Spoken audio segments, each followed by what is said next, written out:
Hello everybody, thank you for tuning in again. Today I will be doing Y4, which will be about celebs being clear and authentic. It will be done in two halves, so there will be Y4a and Y4b, because I have learned loading these videos that shouldn't have anything longer than about 15 minutes unless you have to either do it again or edit the video. So in my same usual style, I will proceed. I will attempt to go a little bit slower because I felt the last couple of videos I did tend to go quite quickly. So here we go. Celebs being clear and authentic. By the end of these sessions, you will be able to recognize how a clear brand can be beneficial to your career, appreciate the ways that celebrity branding tactics might be used to your own advantage, and understand the value of developing an authentic brand.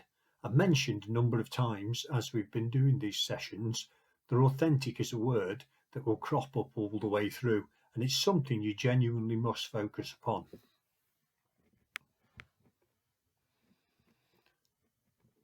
First, I'm going to talk to you a little bit about how personal branding has developed, and it's always good to start with a quote, particularly from somebody as learned as this fella, who is Socrates. As a child growing up, I thought Socrates was a Brazilian footballer, and he was. However, as I got a little bit older and arguably a little bit wiser, I also found out that he was a scholar. And Socrates said, the way to gain a good reputation is to endeavour to be what you desire to appear.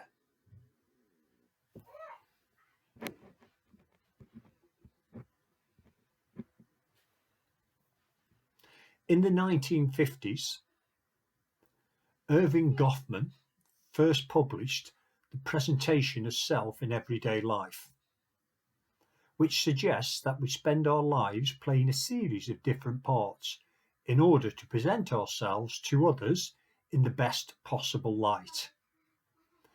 I will put onto Padlet a short video that amazingly I found talking about Irving Goffman's work.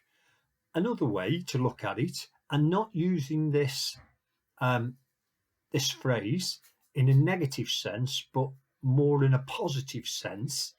When I was a child growing up, it used to be a derogatory term, and they used to say they have more faces than the town hall clock. My suggestion is that if we were to think about that carefully, really, it could be a way of showing high levels of professionalism, because perhaps we shouldn't be acting the same as we do, perhaps with our parents or close friends, as we would with our professional colleagues. So if you just think about that term, it is very close to what Goffman has attempted to say, or has said certainly more articulately than myself. So I shall move on.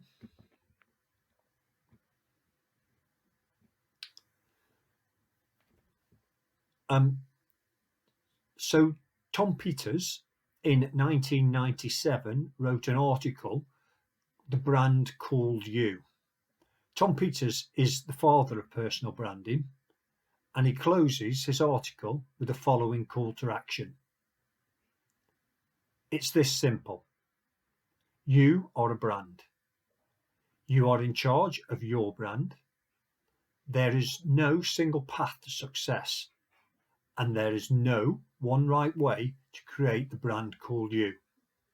Accept this. Start today or else. So quite a forceful closing from Tom Peters. I think it's usual that people do have forceful closings, and I'm pretty sure, but please don't quote me on this, that Tom Peters was the business writer who wrote a book and then 5 years later wrote a second book claiming to please ignore what I said in the first book. It was all wrong. What you need to do now is read this second book because this one's right, which again is quite a strong statement, and it tends to fit with Peter's style.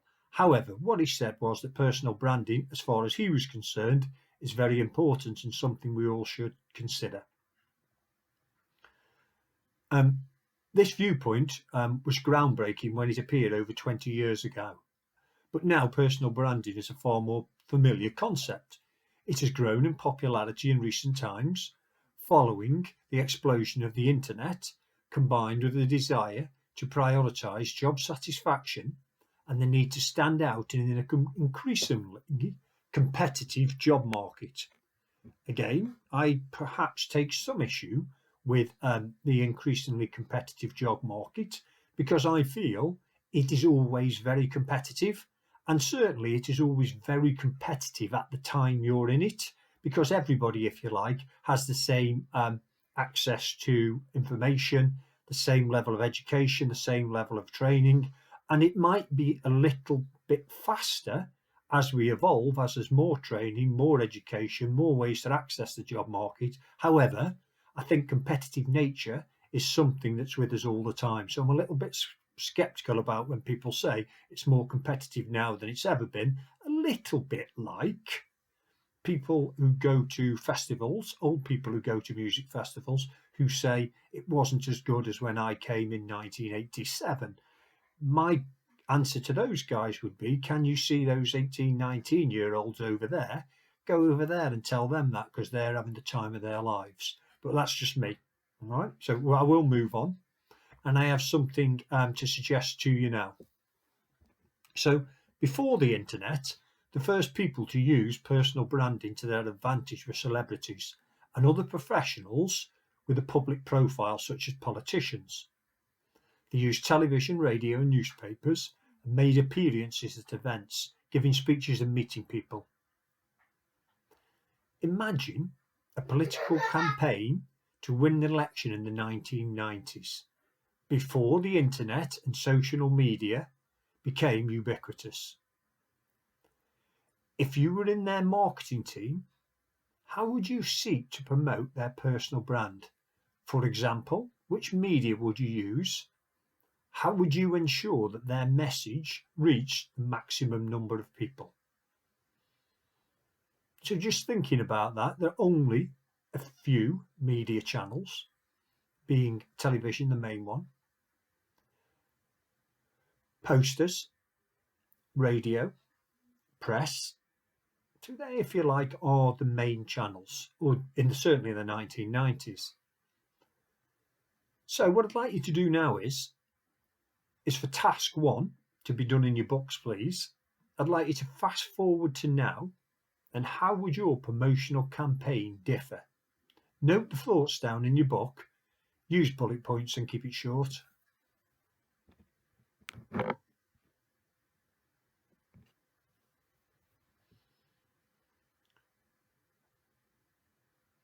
The impact of the internet and social media on personal branding has been huge, but it has also led to a common misinterpretation of what personal branding is.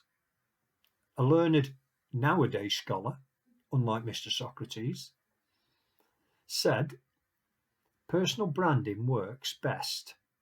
Sorry, I'll start again. Personal branding works when it is based in authenticity and a genuine desire to add value to those around you. It's not a me way of life. Personal branding does allow you to stand out in an increasingly competitive world. It helps you clarify and express the value you can deliver to your team and employer. Personal branding is not a competition to see how visible you can become for the sake of being visible. It is not measured in the number of tweets you can post per minute, and it is not a function of putting yourself at the centre of the world. He goes on that conflating personal branding with social media access has eroded the true value of personal branding as a serious career development strategy. As with everything, there tends to be both left and right-sided views. I think that one is slightly left, and perhaps some of the others we heard are more slightly right. Probably the correct answer is somewhere in the middle, and importantly, a place that feels authentic to you. I'm going to talk now about making a difference at work. So paying attention to your personal brand at work can have an impact in two key areas. A, you are better prepared to present a clear message to others about who you are and what you offer. And B, colleagues, peers and employers will have a clear understanding of what they can gain from working with you.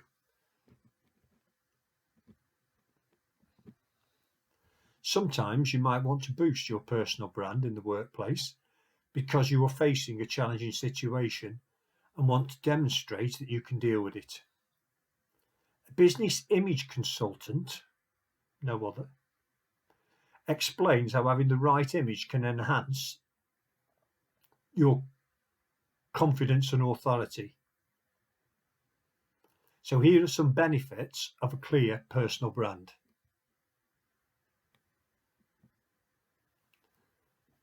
Layla, an unexpected opportunity. It's actually Leia. Leia has been working as a careers advisor for 5 years when a boss suggested she might like to try managing the department for a few months while a colleague was seconded elsewhere. Management was not something Leia had ever considered, but her boss was sure she would excel. She accepted the offer and found that she really enjoyed the role. She is now the director of a large careers service. Leia's manager offered this opportunity because she had developed a clear personal brand within the organisation. She was known for strong interpersonal skills and her ability to motivate and encourage others. While she hadn't deliberately cultivated a brand, being open and honest in all her interactions with colleagues and her clients, her personal brand was authentic and clear for all to see.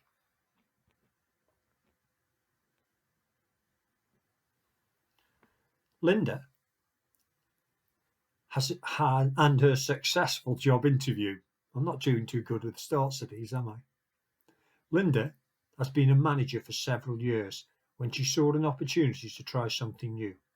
She applied for a job that seemed to require her skill set, but included oversight of many operational areas that she knew little about. If the organisation wanted to lead on operational detail, she knew she wouldn't be a strong contender, but she was invited to interview. At the interview, she decided to be clear about who she was and what she could offer, rather than apologising for the gaps in her knowledge and experience. She focused on a track record of working with a wide range of different people, bringing them together and building effective teams. She got the job. Linda was successful because the authentic brand she communicated in her interview was exactly what the employer was looking for.